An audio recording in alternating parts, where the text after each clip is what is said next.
John Hardy's sisters, Yulea and Betty Rose, always knew their brother was evil, but they never knew how far he would go.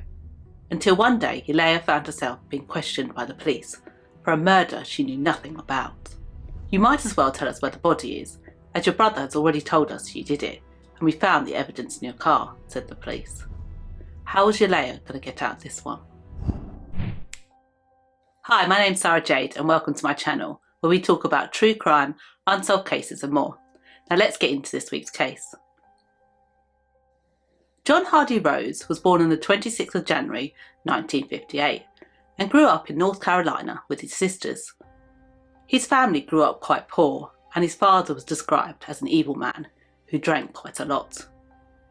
John was described as a happy little boy unless his father was home. Dad was evil, very evil. One evening, his father came home from the pub drunk and demanded that his mother give him all her money. One day he came home and he knew Mama had some money, which she had for the winter.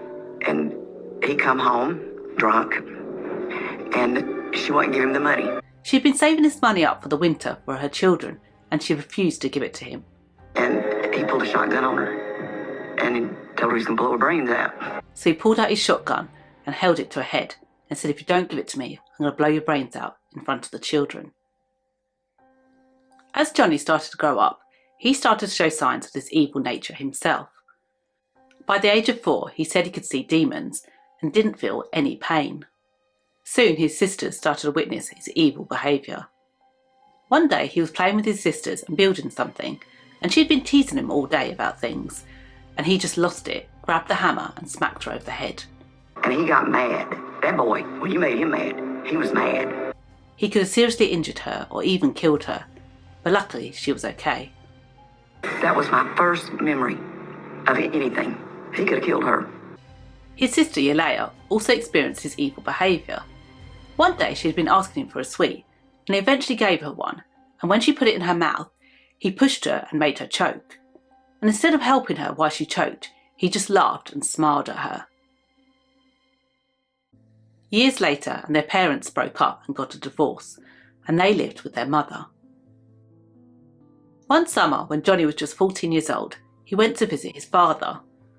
And when he got back, he was very angry and distant. His sister Betty eventually sat him down and asked him what was going on. He said their father had taken him to a strip club and had forced him to have sex with one of the ladies. He said he didn't want to do it, but his father said he was making him a man. After this incident, Johnny became very distant and very angry. It was also around this time that Johnny started having nightmares every single night. He would dream that his family and friends were dead, and his mum described it as a little demon in his eyes. Things started to escalate, and Johnny started peeping through young girls' windows. On one occasion, he described the girl as his girlfriend, even though he had never met her. When he was eventually questioned about this, he just brushed it off and said it was a bit of fun. Soon, however, Johnny got bored of watching from the windows and would break into their house. He would stand over their bed and watch them sleep. Sometimes he would stay there for over 45 minutes, just staring at them. What pleasure does that give you? Why would you want to stand over somebody's bed and look at them? But to him, it was a thrill. It's like he wanted to play games with other people's lives. In October 1977, John was eventually arrested for attempted rape. He had broken into the mayor's house and was standing over his daughter's bed. When his daughter woke up, instead of running away, he tried to assault her. Luckily, she was able to escape, and Johnny was arrested. John was convicted and was sentenced to 10 years in prison. Throughout this whole time, his mum never believed it and just denied it ever happened. John was eventually released in 1984, and instead of turning his life around and becoming a better man, he was just pure evil. On one occasion, he tried to strangle his girlfriend while she was asleep, and when she woke up in a panic, he just convinced her that she had a nightmare and did it to herself. When he was questioned why he did it, he said it was just a bit of fun. Eventually, John had nowhere to go, so his sister Yulea said he could live with her and her boyfriend. She also helped him to get a job as a truck driver. He was very good at his job and very polite, and everyone started to think that maybe he was turning his life around. January 1991, and Yelaya is leaving early for work. When she goes to go outside the door, she sees one of her neighbours, and she says to her, "Have you seen the poster? One of our neighbours is missing." Just a regular morning. Somebody said, "Did you see that flyer out there on the window? Your neighbor's missing." I said, "What?" She said, "Yeah, Patricia Stewart." Patricia Stewart was 24 years old and lived in the same apartment block as Yelaya. There's little information about Patricia, but we do know that she had just gone through a divorce and wanted to show everyone that she could live on her own, and that's why she had rented out the apartment. Her family and friends had reported her missing, and she was last seen on the 6th of January when her friend left her house around 2 a.m, and no one had heard from her since. I said, "Well, no, I haven't heard nothing about it. I hope she's okay." And I went on to work. Didn't think nothing about it.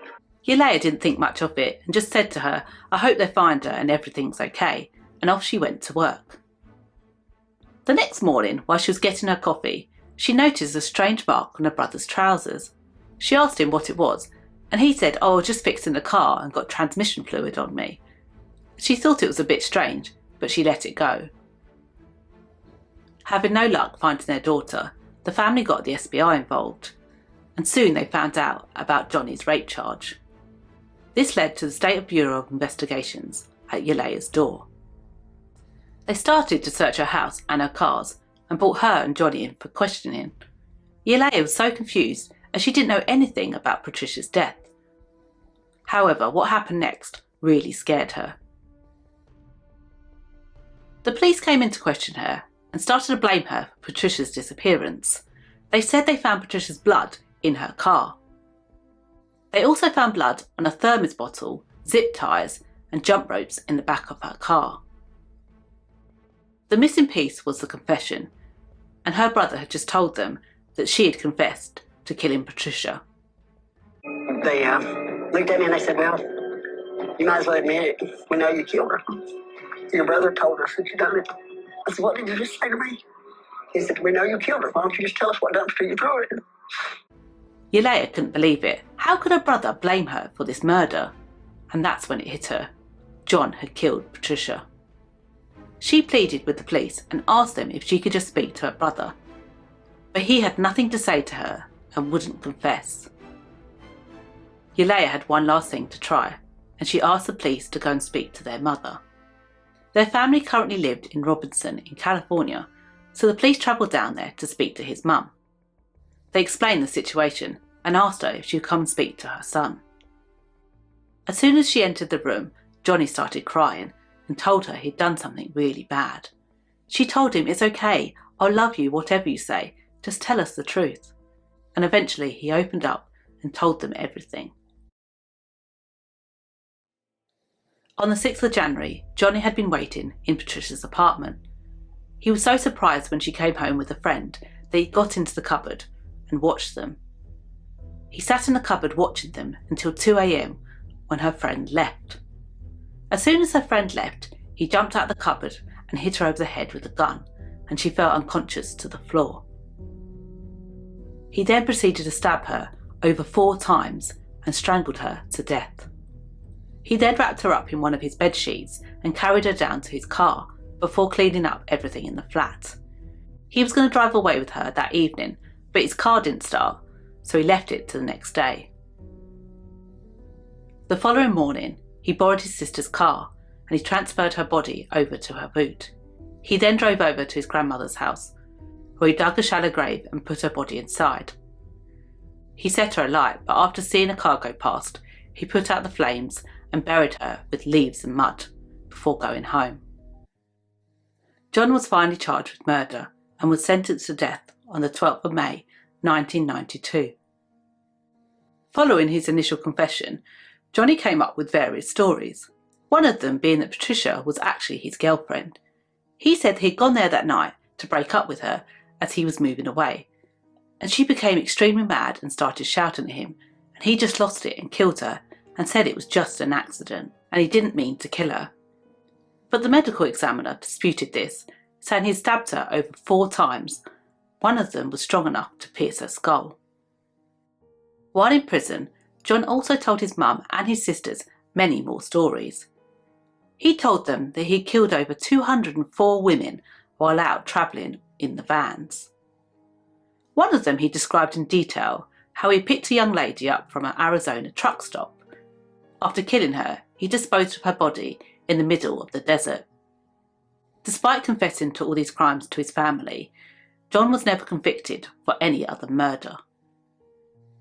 On the 30th of November 2001, after John had told his lawyers not to fight his case anymore, he was sentenced to death by lethal injection at 2:18 a.m. in the morning in Central Prison.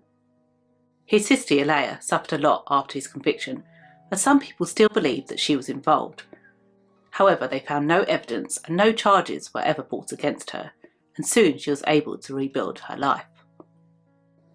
Thank you for watching, take care, and I'll see you in the next one. You call me a saint, but you know I'm a stranger, all willing and able.